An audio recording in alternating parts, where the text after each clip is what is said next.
السلام علیکم ورحمۃ اللہ وبرکاتہ۔ Welcome to my YouTube channel. شداد کے زیر حکم 1000 ملک اور 1000 بڑے شہر تھے۔ شداد کو دین سے کوئی تعلق نہ تھا، جہاں تک اس کی بادشاہی کا تعلق تھا اسی کا حکم چلتا تھا، اور شب و روز اس کو حکومت ہی سے کام تھا، اور وہ اسی خوشی میں خوش رہتا تھا۔ اس کے ماننے والے اگرچہ کفر و شرک میں مبتلا تھے، اللہ تعالیٰ نے اس کی طرف پیغمبر بھیجا مگر وہ ایمان نہیں لایا۔ جب پیغمبر نے دعوت اسلام دی تو شداد ملعون نے کہا کہ اگر میں تیرے رب پر ایمان لے آؤں تو مجھے کیا ملے گا؟ حضرت ہود علیہ السلام نے فرمایا کہ حق تعالیٰ تجھ کو اس کے عوض جنت عنایت کرے گا اور ہمیشہ تجھ پر اپنا فضل فرمائے گا۔ حضرت ہود علیہ السلام نے اس کو اچھی اچھی باتیں بتائیں جو آخرت میں اس کے واسطے نجات کا سبب بن سکتی تھیں، مگر اس ملعون نے ان بھلی باتوں پر کوئی توجہ نہ دی۔ مزید کہنے لگا، اے ہود، تو مجھے جنت کی طمع دلاتا ہے، میں نے جنت کی صفت سنی ہے، میں بھی اس دنیا میں مثل اس جنت کے جنت بناؤں گا اور دن رات عیش و عشرت کروں گا، مجھے تیرے خدا کی جنت کی کچھ حاجت نہیں۔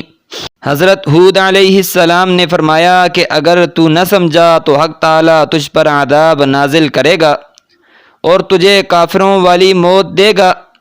تب اس ملعون نے کہا کہ اے ہود، اگر تیرا رب سچا ہے اور وہ مجھے موت دے سکتا ہے تو اس سے کہنا کہ مجھے ایسے موت دے کہ نہ دن ہو اور نہ رات ہو، نہ مجھے زمین پر مارے اور نہ ہی آسمان پر۔ پھر اگر تو سچا ہے تو تیرا رب میری مقرر کردہ شرطوں پر مجھے موت دے کے دکھائے۔ نبی نے جواب دیا، میرا کام تو حق بیان کرنا تھا جو میں نے ٹھیک ٹھیک کر دیا، اب تیرا معاملہ میں اللہ پر چھوڑتا ہوں، وہ بہتر جانتا ہے تیرے انجام کے بارے، اور بے شک وہ چاہے تو تجھے تیری مقرر کردہ شرائط میں موت دے سکتا ہے، اور وہ ہر چیز پر قادر ہے، بہترین حکمت والا ہے۔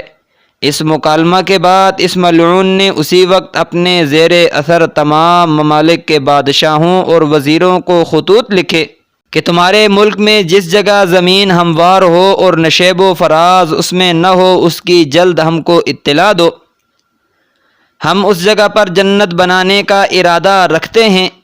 اس کے بعد فوراً ہی اپنے قاصد ہر جگہ بھیجے تاکہ وہاں سے سونا، چاندی اور جواہرات لے کر جلد آئیں۔ نیز ان قاصدوں سے یہ بھی کہہ دیا کہ جتنے بھی مشک و عنبر اور مروارید ہاتھ آئیں وہ سب کے سب ساتھ لے آئیں۔ بہت شدید جستجو کے بعد خطہ عرب میں ایک قطع زمین جس کی مسافت 40 فرسنگ کی تھی ملی۔ اس کے بعد فوراً امیر و امراء کو حکم ہوا کہ 3000 استاد پیمائش کریں اور ہر ایک استاد کے ساتھ 100 بہترین کاریگر ہوں۔ حکم مقرر کر دیا گیا کہ سارے ملک کا خزانہ وہاں لا کر جمع کر دیں، سونا، چاندی، جواہرات اور خوشبو، مشک، عنبر سب جہاں سے ملیں جمع کریں، اور ملک میں بکریوں کی ہڈیوں کو بطور سکہ جاری کیا۔ سب سے پہلے 40 گز زمین نیچے کھود کر سنگ مرمر سے بنیاد رکھو۔ چنانچہ اس کے حکم کے مطابق بنیاد درست کی گئی اور اس کی دیواریں چاندی اور سونے کی اینٹوں سے اٹھائی گئیں۔ چھت اور ستون زبرجد اور زمرد سبز سے بنائے گئے اور سنگریزوں کے بجائے اس میں لال اور موتی ڈالے گئے۔ 300 سال میں یہ عمارت مکمل ہوئی۔ درخت اس میں نصف چاندی کے اور نصف سونے کے بنائے گئے۔ پتیاں زمرد سبز سے جڑی تھیں، ڈالیاں اس کی یاقوت سرخ سے تھیں۔ انواع و اقسام کے میوے ان درختوں پر لگائے گئے تھے۔ خاک کے بجائے مشک و عنبر اور زعفران استعمال کیا گیا تھا۔ اس کے صحن میں موتی اور مونگا ڈالے گئے تھے۔ دودھ، شراب اور شہد کی نہریں جاری کی گئی تھیں۔ جنت کے دروازے پر 4 میدان بنوائے تھے ان میں میوادار درخت لگائے گئے، ہر میدان میں 1,00,000 کرسیاں سونے چاندی کی بچھی تھیں۔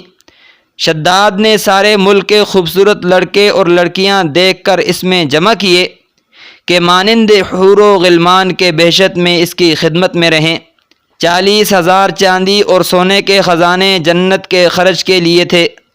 وزیروں کو ہر ملک میں بھیجا کہ ورم بھر چاندی کسی ملک میں نہ چھوڑنا، سب اس جنت میں لا کر جمع کرو۔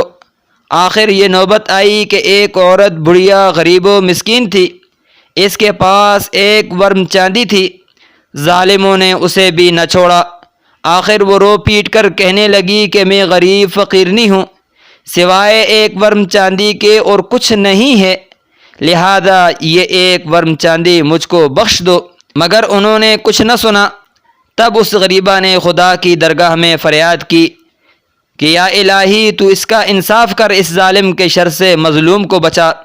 10 برس تک کافر شداد انتظار کرتا رہا کہ اپنی بنائی ہوئی جنت دیکھے، لیکن خدا کو منظور نہ تھا کہ وہ اپنی بنائی ہوئی بہشت میں جائے۔